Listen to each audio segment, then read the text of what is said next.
Tingnan nyo to mga idol. Si Dwin Agustin, former varsity player ng USJR Junior, ang pride ng Barangay Labogon. Panalo kontra Barangay Subang Daku sa battle for third placer ng Mandaue Unity Cup dito sa Opao Gym.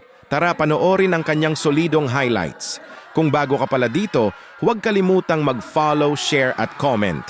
Kung saan aabot ang video, maraming salamat. God bless sa ating lahat. Simulan natin ang istorya. Ko'y kanyang matalik na kaibigan. Ernesto ang aking pangalan. Kwento dapat niyong malaman. Game na!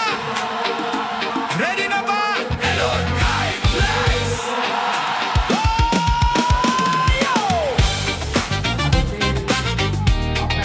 Hello, Kai Flex! Yo, yo, yo, yo! Bawat laban ay may kwento. Bawat tira ay may punto. Sa loob ng court, todo ang aksyon. Hatid ang saya sa bawat pagkakataon. Mula warm-up hanggang buzzer, laging handa sa bawat galaw. Laro na puno ng inspirasyon para sa bawat